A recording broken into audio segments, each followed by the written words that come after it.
Hola, les doy la bienvenida al podcast semanal de Mongabay Latam, un espacio para las noticias ambientales de Latinoamérica que no puedes perder de vista cada semana. Si les dijera que existe un pez capaz de sobrevivir fuera del agua, ¿lo creerían? En Bolivia se descubrió una nueva especie llamativa por sus colores, que puede vivir fuera del agua durante varias horas y cuyos huevos se mantienen viables a pesar de las sequías. Expertos señalan que el fenómeno del niño costero se estaría desplazando hacia el sur del continente. Hablamos con el biólogo marino Guillermo Guzmán sobre los efectos que podría traer en Chile y sobre la necesidad de proteger las algas para resistir a los embates de este fenómeno. Yuturi Warmi, así se llama la primera guardia indígena liderada por mujeres en Latinoamérica. Desde el 2020, más de 40 mujeres quichuas se organizaron para defender su territorio de los impactos de la minería en la Amazonía ecuatoriana. Hablamos con María José Andrade Cerda, una de sus lideresas más jóvenes. El Parque Nacional Farallones de Cali, una de las zonas con más especies de anfibios endémicos en Colombia, está gravemente amenazado por la minería ilegal de oro. Desde el 2020 el problema recrudeció y ya hay guardaparques amenazados. Y aquí la nota más importante. Entre abril de 2017 y octubre de 2021, Perú exportó más de 150 toneladas de aletas de tiburón al mercado asiático con permisos que no cumplían con los requisitos legales. Al menos 10 funcionarios del Ministerio de la Producción están detrás de la emisión de estos permisos, pero hasta la fecha ninguna autoridad viene siendo investigada. Hoy nos acompaña desde Perú Cristina Fernández. Ella es periodista independiente, colaboradora en Mongabay Latam y quien se encargó de revisar varios de estos permisos para entender las irregularidades. Hola Cristina, gracias por estar aquí. Hola Richard, gracias por la entrevista. Cristina, quisiera empezar preguntando, en Perú una especie de tiburón que se encuentra amenazada puede ser pescada y exportada, y si es así, ¿qué es lo que se requiere? A ver, te explico. En Perú, Perú así como otras 183 regiones y países del mundo forman parte de la Convención sobre el Comercio Internacional de Especies Amenazadas de Fauna y Flora Silvestres. Así largo es el nombre. Este es el convenio CITES, el cual pretende proteger la fauna amenazada, ¿no? Amenazada precisamente por el comercio, ¿no? Y son miles las especies de animales y también las de plantas que están siendo protegidas. Hay diferentes niveles según el riesgo en el que se encuentren, el peligro en el que se encuentren.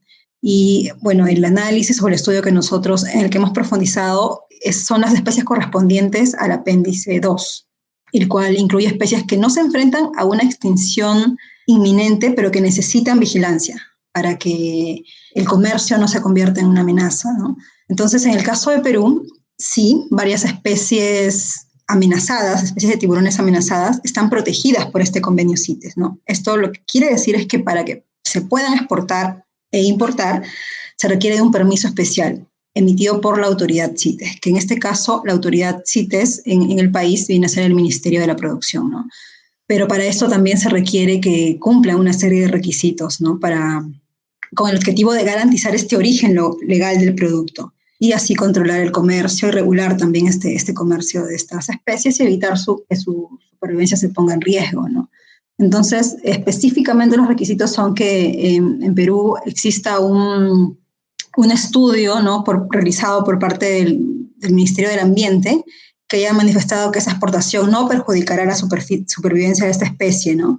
Y que el Ministerio de la Producción haya verificado que se cumplan con todos estos objetivos, ¿no? Que toda esta especie capturada no haya sido obtenida en contravención de la legislación vigente, que cumpla con el requisito indispensable también de que exista un dictamen de extracción no perjudicial, que es el que emite el Ministerio del Ambiente.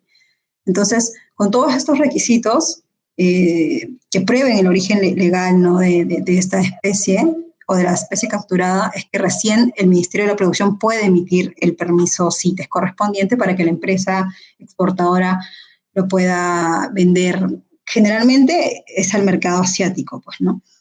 Y lo que hizo Oceana, en este caso en específico, fue analizar todos esos permisos de exportación de tiburones, de aletas de tiburón, emitidos entre el 2017 y el 2021, como tú lo mencionas, y lo que hicimos nosotros fue profundizar en todos estos permisos para encontrar las empresas, las especies, las cantidades y los funcionarios involucrados, ¿no? Y también las irregularidades que se cometieron.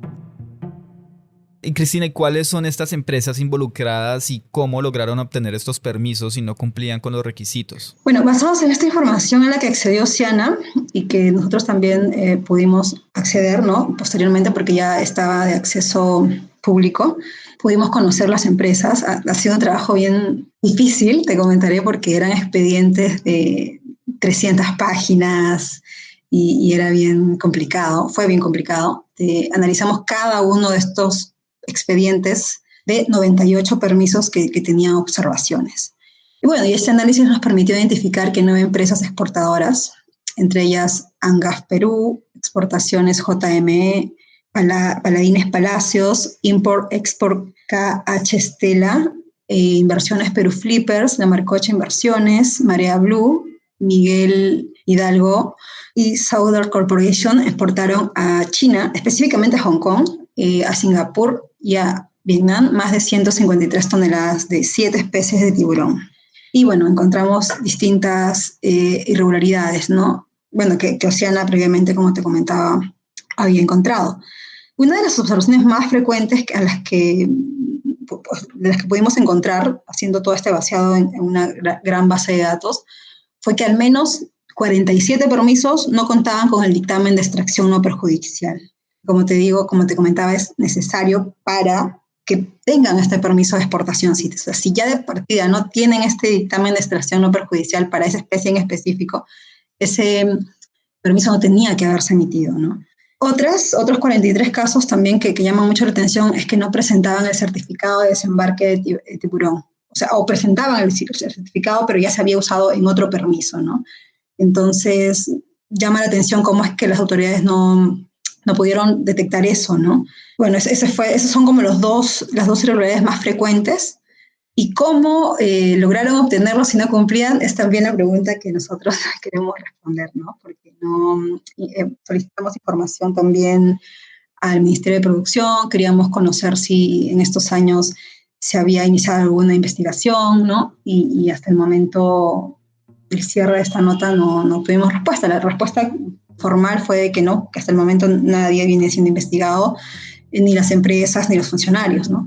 Entonces, eso es lo que queda ahí, la gran pregunta en la nube y que esperamos también tenga una respuesta, ¿no? Y por último, ¿cuáles serían las consecuencias para el mercado peruano el hecho de incumplir con esta norma internacional? Bueno, yo primero considero que tendríamos que reparar en la grave afectación que significa para el tiburón, para las especies de tiburón que están siendo amenazadas y para su hábitat, ¿no? Esto es lo primero que tenemos que ver como consecuencia. Y ya como preguntas para el mercado como tal, ¿no?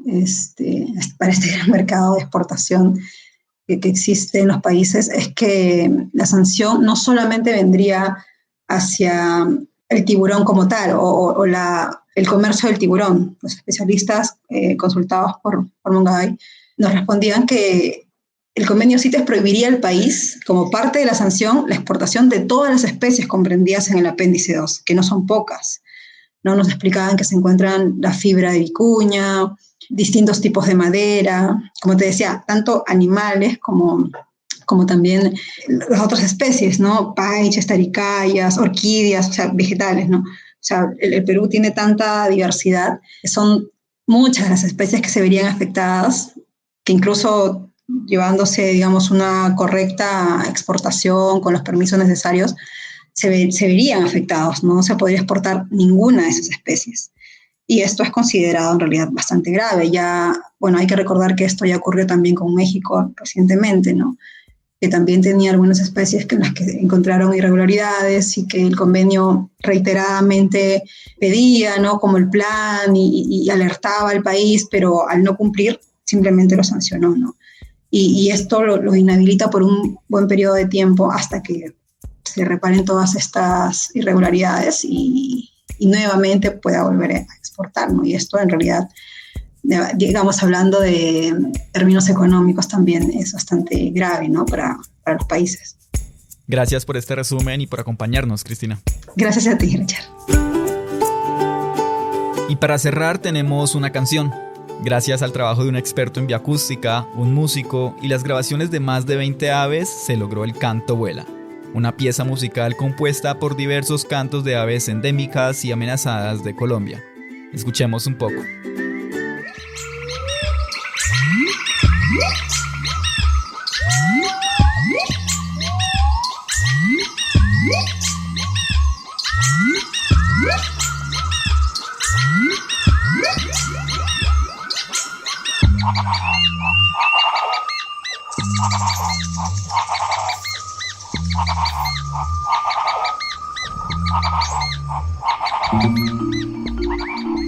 Si te gustó este resumen y quieres conocer las historias completas, búscanos como Monga Baila Tam o envíanos un mensaje a nuestra línea de WhatsApp +57 320 872 6154 para estar al tanto de todas las noticias ambientales en Latinoamérica.